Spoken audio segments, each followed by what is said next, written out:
할렐루야. 예, 반갑습니다. 이사 끝나고 집에 가시지 남으셨어요? 예, 여러분들의 이 발걸음, 이 정성, 이 믿음, 주님께서 알고 계십니다. 주님께서 우리 각자를 위해서 다른 은총을 다 예비해 놓으셨거든요. 이 밤에도 주님을 찬양하시면서 주님께서 마련하시는 축복 놓치지 마시고 충만히 받아가시길 바랍니다. 날씨가 쌀쌀해졌는데 가을이 지나고 또 금방 겨울이 옵니다. 몇 번째 가을을 보내십니까? 계산하고 싶지 않아요. 그죠? 언제 이렇게 됐습니다. 저도 예전에는 머리카락이 많았답니다. 그렇습니다. 주님께서 언제 우리를 불러들이실지 아무도 알지 못하지만 남아있는 시간, 정말로 그 시간이 얼마나 될지는 모르지만 우리가 남은 시간 동안에 주님께서 원래 만드셨던 원래 아름다운 거룩한 모습 회복하기를 바라시거든요. 그렇지 않고 주님 뵙겠다고 하늘나라 문 앞에 딱 서 있으면 주님이 문을 여시고 신분 확인 안 하십니다. 그냥 척 보면 아시거든요. 주님이 나를 바라보시면서 딱 보니까 벌써 나를 닮았구나. 잘 왔다. 들어오라고 그러셔야지. 아무리 살펴봐도 어디 날 닮은 데가 하나도 없구나. 혹시 발가락이라도 닮았나 하고 살펴봤지만 닮지 않았다면 우리는 그곳에 들어갈 수가 없습니다. 여러분 남아있는 시간 주님의 아름다운 형상 회복하시길 바랍니다.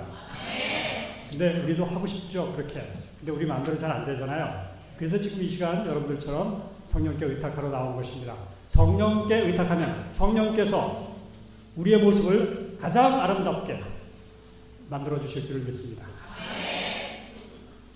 근데 여러분 삶이 녹록하지 않죠? 만만치가 않죠?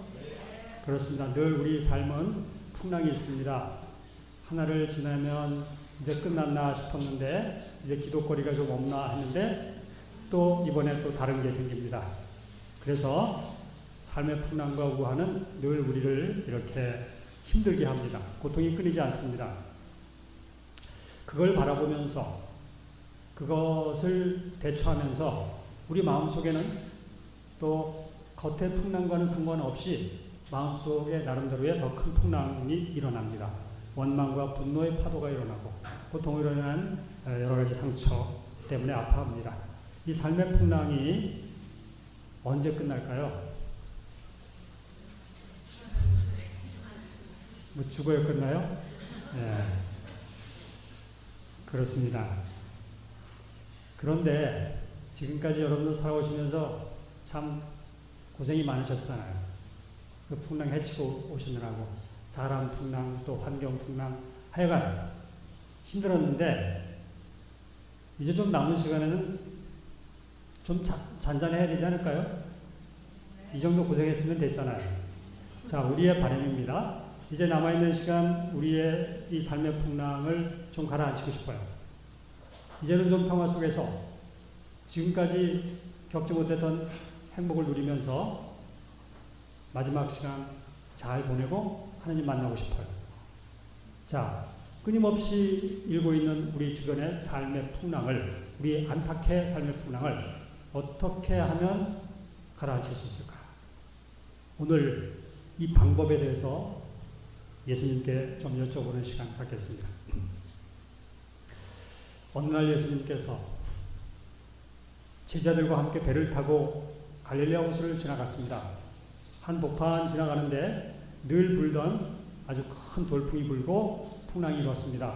배가 아주 위험해졌습니다. 흔들리고 물이 들이닥치고 이게 가라앉거나 뒤집거나 아주 위험한 상황이 벌어졌습니다. 그런데 그런 중에도 예수님께서 주무시고 계셨죠. 마르코복음 4장 35절 이하를 보면 예수님이 배 고물에 베개를 베고 주무셨다 이렇게 나옵니다. 아시는 분 계시겠지만 배에서 가장 무거운 부분이 고물이에요. 배가 만약에 침몰한다면 보물부터 물속에 잠깁니다. 근데 하필 예수님 머리 거기다 두시고 태평스럽게 주무시고 계셔요. 다른 제자들은 난리가 났습니다. 죽을 지경이니까. 어떻게 해서든지 살아보려고 배를 잡아보고 물을 퍼내고 난리를 쳤지만 예수님께서는 끄떡도 안 하시고 태평스럽게 주무셨죠.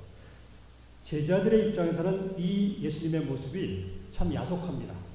왜냐하면 예수님과 우리가 같은 배를 탔다.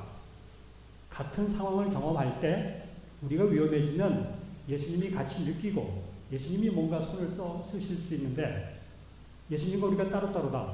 그럼 우리는 죽을 판인데 저 양반은 태평스럽다. 그럼 우리 대책이 없어지는 거예요. 그렇지만 예수님은 이런 풍랑이 있는데도 불구하고 어떻게 이렇게 태평스럽게 주무셨는가? 혹시 예수님께서 그 전날 철야 강의를 하셨나? 아니면 여러분 한번 짐작해 보십시오. 예수님이 혹시 일부러 주무시는 척 하셨을까? 아니면 정말로 고단하셔서 그렇게 주무셨을까? 자, 이 부분 잠시 뒤에 함께 묵상해 보겠습니다. 어쨌든 예수님께서는 그렇게 주무실 수 있는 분이라는 뜻은 그분이 평화의 원천이시기 때문에 그렇습니다. 주변 환경이 아무리 요동을 친다 하더라도 우리하고 달라요. 우리는 어떻습니까? 삶의 풍랑이 이렇게 일고 있잖아요. 그러면 그것을 바라보는 우리 마음속에는 풍랑이, 실제 풍랑이 이만하다면 그걸 바라보는 우리 마음속의 풍랑은 태풍입니다. 지레 죽습니다. 큰일 났다. 죽었다. 끝이다. 그래서 실제 풍랑과는 상관없이 우리의 풍랑은, 우리 마음속 풍랑은 훨씬 큰 법이죠. 그런데 예수님은 반대예요. 그렇게 풍랑이 심하게 일어도 마음속에는 전혀 요동이 없는 거예요. 왜? 이분이야말로 평화의 원천이시기 때문에. 주님께서 간직하신 그 평화는 세상이 주는 평화와 같지 않습니다. 이 평화를 우리에게 주신다고 약속하셨습니다. 주님 안에 있는 저 평화, 우리가 누려야 되잖아요. 가져야 되잖아요. 우리에게 주시기로 했으니까. 그런데 소문만 듣고, 저 안에 평화가 있다더라. 내 것으로 만들지 못한다면 그림의 떡이에요. 아무 소용이 없는 거예요. 그래서 오늘 주님 안에 있는 저 진정한 평화를 내가 어떻게 가져올 것인가. 그리고 우리 주변에 일고 있는 이 삶의 풍랑을 어떻게 가라앉힐 수 있을까. 제자들을 보면서 함께 따라가 보겠습니다. 이제 풍랑이 일고 예수님은 태평스럽게 주무시고 아무리 애를 써도 배는 어떻게 잡힐 기미가 없고, 자, 하다 안 된 이 제자들이 이제 드디어 예수님께 다가갑니다. 그리고 예수님을 흔들어 깨우기 시작합니다. 이렇게 기도합니다. 제자들이 예수님을 깨우며 스승님, 저희가 죽게 되었는데도 걱정되지 않으십니까? 이렇게 말했습니다. 여러분 잘 들어보세요. 우리가 고통을 겪었을 때 생각지도 않은 고통이죠. 갑자기 들이닥친 이 고통에 대해서 당황합니다. 그러면서 우리 입에서 튀어나오는 기도가 제자들의 오늘 이 기도하고 너무나도 닮았어요. 스승님, 저희가 죽게 되었는데도 걱정되지 않으십니까? 이거 무슨 소리예요? 무슨 뜻이에요? 예수님을 지금 원망하는 소리 중이에요. 도대체 예수님 뭐 하시는 거예요? 우리는 지금 다 죽을 판인데 당신만 그렇게 태평스럽게 죽으시는 거예요? 걱정도 안 하셔요? 나 사랑하신다면서요? 나 구해주시지 않습니까? 자, 원망하는 소리입니다. 불평하는 소리입니다. 그런데 우리는 늘 고통을 당할 때 그 고통을 접했을 때 처음 튀어나오는 그 기도는 바로 이거하고 똑같은 모습이에요. 도대체 내가 뭘 잘못했다고? 왜 나에게 이런 고통 주시는 거냐? 주님께 원망과 불평을 터뜨립니다. 맨 처음에 튀어나오는 소리예요. 제자들도 그렇게 기도했습니다. 불평과 원망이라고 하는 불순물이 섞인 기도를 지금 바치고 있습니다. 그럼에도 불구하고 주님께서는 이 제자들의 기도를 그날 들어주셨어요. 자, 무슨 소리입니까? 예수님께서는 비록 불평과 원망이 섞였다 할지라도 그 불평과 원망이라고 하는 밑바닥에 들어있는, 속에 들어있는 그 작은 기대감을 믿음으로 받아주신다는 거예요. 그래서 우리가 기도를 아주 유능하게, 매끄럽게 잘하지 않아도 상관없어요. 이 기도 속에 주님을 향한 원망이 들어있다 할지라도 괜찮습니다. 일단 우리는 주님을 찾아와서 이렇게 주님을 깨우는 기도 드려야 된다는 거예요. 이것을 우리는 부르짖는 기도라고 합니다. 주님을 흔들어 깨우듯이 주님께 드리는 기도. 그런데 이렇게 부르짖어 기도하면 주님께서는 그 기도를 들어주신다는 거예요. 왜? 주님은 우리 양떼를 이끌고 가시는 착한 목자이십니다.